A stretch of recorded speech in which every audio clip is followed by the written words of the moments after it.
पुराने समय की बात है। एक नगर था जिसका नाम प्रेम नगर था। उस नगर में एक मूर्तिकार रहता था जिसका नाम प्रेम पानी था।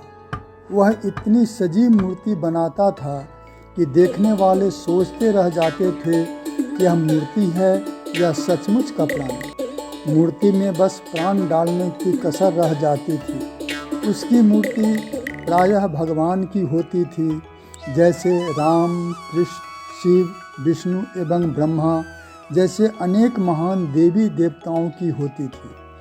प्रेम पानी का सोचना था कि इन देवी देवताओं के दर्शन से लोगों के मन में भक्ति और श्रद्धा का संचार होता है तथा लोगों का मन और आत्मा पवित्र रहती है। यही कारण था जिस वजह से प्रेम नगर का नागरिक आपस में प्रेम और शांति से जीवन व्यतीत कर रहा था। प्रेम नगर के पास ही एक दूसरा नगर था जिसका नाम मायापुरी था। वहाँ एक मायावी जादूगर रहता था जिसका नाम शकेश था। वह प्रेम पानी की प्रसिद्धि से जलता रहता था। वह हमेशा किसी ऐसे मौके की तलाश में रहता था जिससे वह प्रेम पानी को नीचा दिखा सके तथा उसे बदनाम कर सके। एक दिन प्रेम पानी ने नगर में मूर्तियों की प्रदर्शनी लगाई।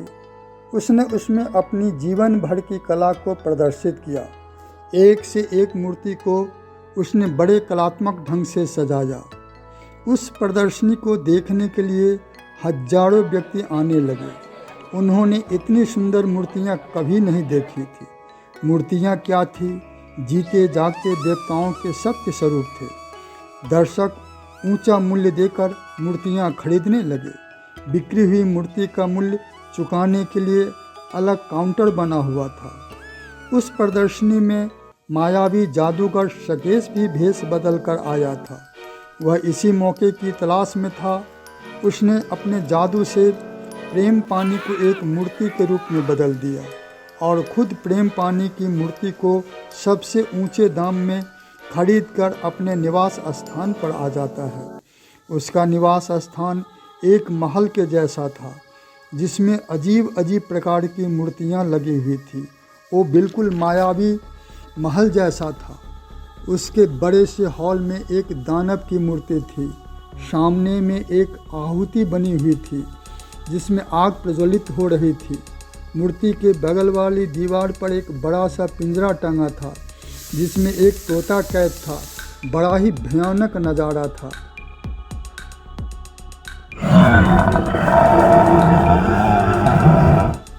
जादूगर प्रेम पानी को वहीं लाता है। उसे बड़े कमरे के कोने में लोहे से बना एक छोटा सा कैद खाना था। प्रेम पानी के मूर्ति स्वरूप को उसमें रखकर ताला लगाकर अपने शयन कक्ष में चला जाता है। दूसरे दिन सुकेश पुनः उस कक्ष में आकर प्रेम पानी को असली रूप में बदल देता है। वह अपने आप को कैद में देखकर चिंतित हो उठता है और सामने जादूगर को देखकर बोलता है, अरे दुष्ट जादूगर, मैंने तुम्हारा क्या बिगाड़ा है जो तुमने मुझे यहाँ लाकर कैद कर दिया है। सुकेश, तू मूर्तियाँ बनाकर संसार में प्रसिद्ध होना चाहता है। हर जगह सदाचार और प्रेम की गंगा बहाना चाहता है। मेरे होते हुए तू ऐसा कभी नहीं कर सकता। प्रेम, अरे दुष्ट, हर कोई अपने अपने ढंग से काम धंधा करके प्रसिद्ध होने की कामना करता है। मैं भी वही करता हूँ। मूर्तियों के द्वारा मैं तुम्हें कैसे हानि पहुँचा सकता हूँ? यह तो मेरा रोज़गार है।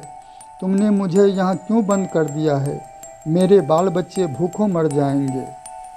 जादूगर सुकेश, तू मूर्तियों के द्वारा पृथ्वी पर रहने वाले स्त्री पुरुषों में भक्ति, प्रेम और सदाचार की भावना बहाकर उन्हें बदलना चाहता है, किंतु मैं उन मूर्तियों में अपनी माया से उनके अंदर दुष्ट आत्माओं को प्रवेश कराकर प्रत्येक मानव को अनीति और कुमार्ग पर चलने के लिए विवश कर दूंगा। जब ये मूर्तियां नगर नगर बिकने जाएगा तब चारों ओर मेरी दुष्ट आत्माएं अपना प्रकोप फैलाएगा और लोगों की बुद्धि को भ्रष्ट कर देगी।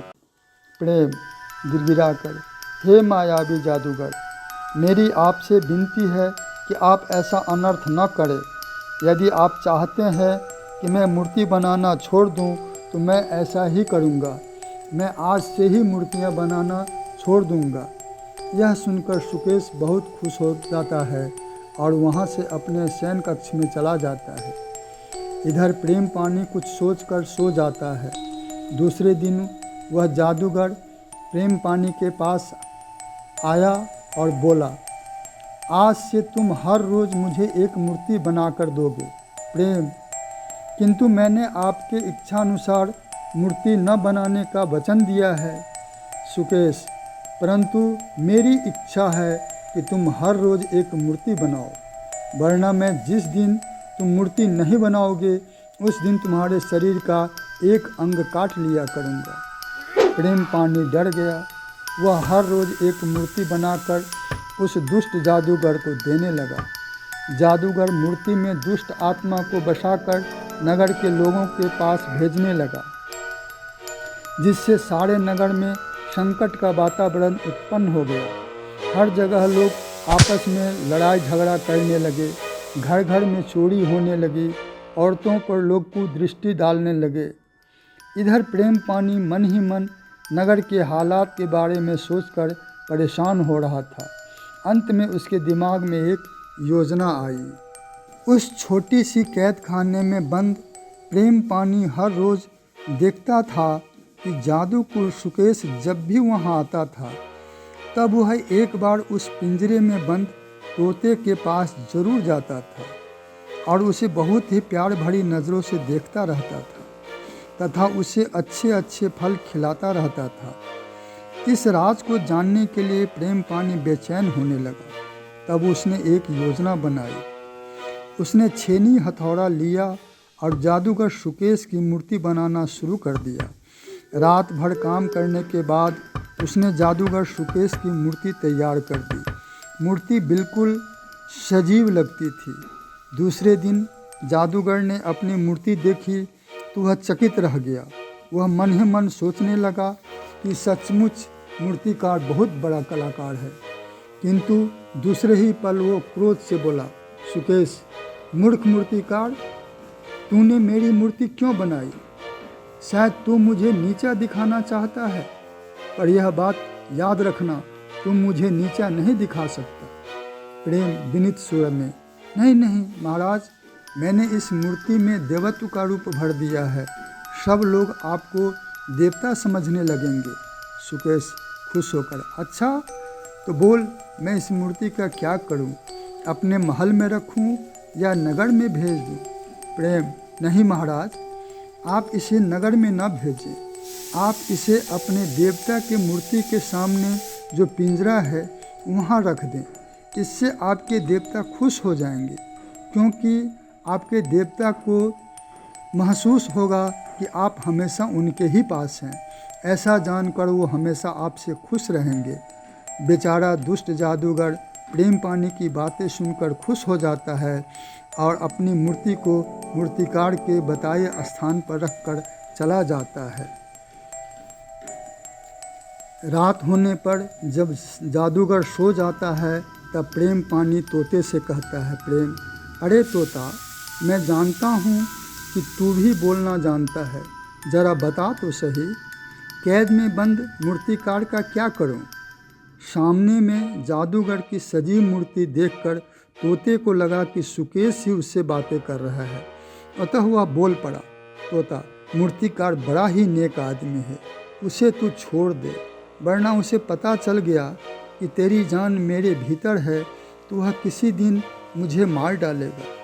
प्रेम पानी ये बातें छुप कर रहा था और जैसा उसने सोचा था वैसा ही पाया। अब वो तोता को बाहर कैसे निकाला जाए यह सोचने लगा। फिर कुछ देर बाद बोला, प्रेम, भले पक्षी, बता, तू पिंजरे से बाहर भी आ सकता है या नहीं?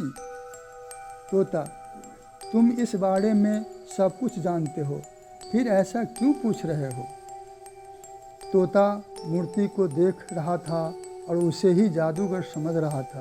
प्रेम पानी सुकेश की आवाज़ का नकल करके तथा छुप कर बोल रहा था, प्रेम: मैंने तो यूं ही पूछ लिया था कि तुम्हें हमारी बातें याद है कि नहीं। तोता हंसकर: क्या यह मैं भूल सकता हूँ कि यदि तुम 2 बार अहम अहम करोगे तो मैं तुरंत बाहर आ जाऊँगा।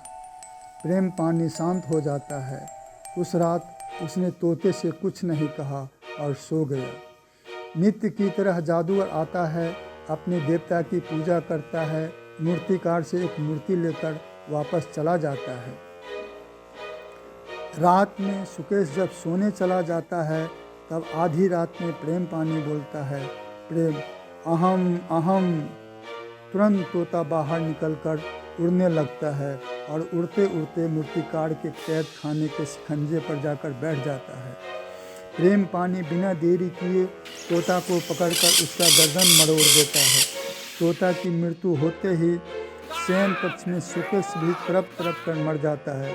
सुकेश की मृत्यु होते ही शिकंजे वाली कारागार गायब हो जाती है।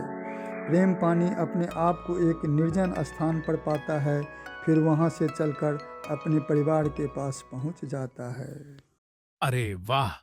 क्या कहानी थी ना? अगर आपको ये कहानी पसंद आई हो तो इसे लाइक जरूर करें। अपने दोस्तों और परिवार के साथ शेयर करना मत भूलना, ताकि वे भी इस मजेदार कहानी का आनंद ले सकें।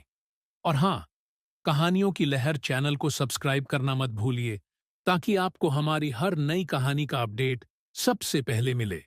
तो जल्दी से लाइक, शेयर और सब्सक्राइब करें कहानियों की लहर के साथ। मिलते हैं अगली कहानी में।